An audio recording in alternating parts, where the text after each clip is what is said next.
Hello అండి, నా పేరు సందీప్ అనాలిసిస్ 27 ఛానల్కి అందరికీ స్వాగతం. ఈరోజు మెయిన్ టాపిక్ వచ్చేసి జగన్మోహన్ రెడ్డి గారు అరెస్ట్ అయ్యే అవకాశం ఉందండి.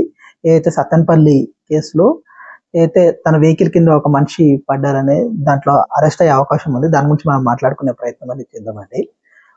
నా ఛానల్ని సబ్స్క్రైబ్ చేయండి. సబ్స్క్రైబ్ చేసుకొని బెల్ ఐకాన్ యాక్టివేట్ చేసుకోండి. ఎప్పుడైనా కొత్త వీడియో పెట్టగానే మీకు నోటిఫికేషన్ వస్తుందండి. టాపిక్లోకి వెళ్ళిపోదాము. సత్తెనపల్లి యాక్సిడెంట్లు వచ్చేసి చాలా వరకు ఇద్దరిది తప్పు ఉందండి. నేను పోయిన వీడియోలో చెప్పినట్టుగా ఇద్దరిది కూడా తప్పు ఉంది. ఏంటంటే ప్రభుత్వం వచ్చేసి ఏదైతే విఐపి సెక్యూరిటీ అనేది ప్రభుత్వం అనేది ఇవ్వలేదు, అలాగే వచ్చేసి ఏదైతే వాళ్ళ సెక్యూరిటీ కూడా కలిపిలేదండి. ఏదైతే సత్తెనపల్లి టూర్లో జగన్మోహన్ రెడ్డి గారికి, అలాగే వచ్చేసి ఏదైతే జగన్మోహన్ రెడ్డి గారు దాంట్లో కూడా ఒక తప్పు అనేది ఉంది. అయితే పరామర్శకి వెళ్ళినప్పుడు మనం అంతమంది జనంతో వెళ్ళాల్సిన అవసరం అనేది ఉండదు.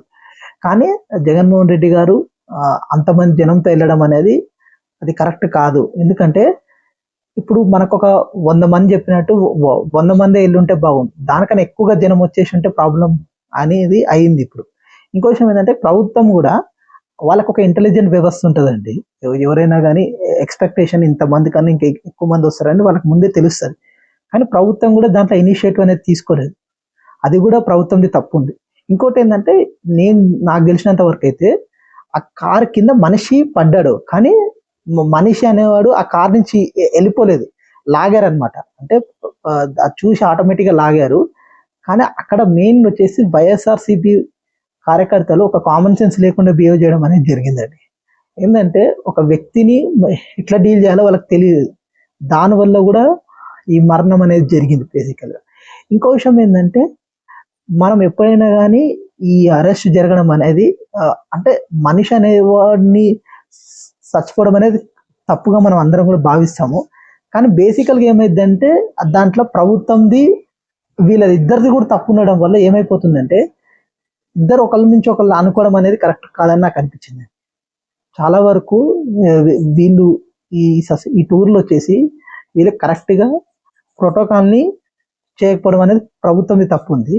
అలాగే వచ్చేసి వాళ్ళు కరెక్ట్గా ఏంటంటే ఏదైతే అంతమంది జనాన్ని తీసుకొచ్చి ఓవర్ బోర్డ్ అయిపోయారు ఆ జనం, దానివల్ల కూడా ప్రాబ్లం అయింది. ఇంకో విషయం ఏంటంటే దీంట్లో ఈ పరామర్శలో కూడా జగన్మోహన్ రెడ్డి గారు తప్పు చేశారు. ఏంటంటే ఎక్కువ ఏమైందంటే తను అక్కడ ప్రెస్ మీట్ పెట్టే అప్పుడు కూడా చాలా మంది అరుస్తున్నారు, తను ఏం చెప్పాలనుకుంటున్నారో అది చెప్పనియట్లేరు. అది మెయిన్ ప్రాబ్లం అయింది జగన్మోహన్ రెడ్డి గారు కూడా. ఇంకో విషయం ఏంటంటే ఇప్పుడు ఏదైనా టూర్ పెట్టుకునేటప్పుడు కంపల్సరీగా ప్రభుత్వం కూడా ఒక సెక్యూరిటీ అనేది ఇవ్వాల్సింది. ఈయన వచ్చేసి మాజీ ముఖ్యమంత్రి జగన్మోహన్ రెడ్డి గారు, కంపల్సరీగా అతనికి సెక్యూరిటీ అనేది ప్రొవైడ్ చేయాల్సిన అవసరం ఉంది మెయిన్గా. ఇంకో విషయం ఏంటంటే ఏదైతే కూటమి ప్రభుత్వం కూడా సెక్యూరిటీ పర్ఫెక్ట్గా చేసి ఉంటే ఇలాంటి సంఘటనలు అనేది జరగవండి. అది ఒకసారి చూసుకోవాల్సిన అవసరం ఉంది.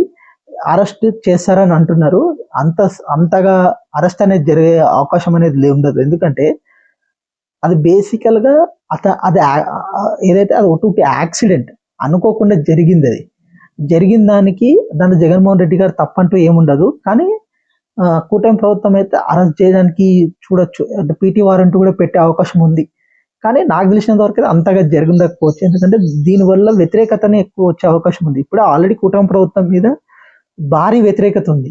దీనివల్ల ఇంకొంచెము ఏదైతే వైఎస్ఆర్సీపీ కార్యకర్తలకి బూస్ట్ ఏది వచ్చినట్టు ఉంటుందండి ఈ అరెస్ట్ జగన్మోహన్ రెడ్డి గారిని చేయడం వల్ల. దానివల్ల కూటమి ప్రభుత్వానికి నష్టం జరుగుతుంది. ప్లస్ ఇంకోటి ఏంటంటే ఇది ఇప్పుడు ఏదైనా విచారించడం అనేది జరుగుండొచ్చేమో, కానీ అరెస్ట్ అయితే మ్యాక్సిమం అయితే జరగదు. చూద్దాం మరి ఏమవుతుంది అనేది. ఇంకొక 2-3 రోజుల్లో మనకు తెలిసే అవకాశం ఉందండి. నా ఇన్ఫర్మేషన్ కానీ మీకు నచ్చినట్టయితే కింద సబ్స్క్రైబ్ బటన్ ఉందండి, దయచేసి నా ఛానల్ని సబ్స్క్రైబ్ చేసుకొని బెల్ ఐకాన్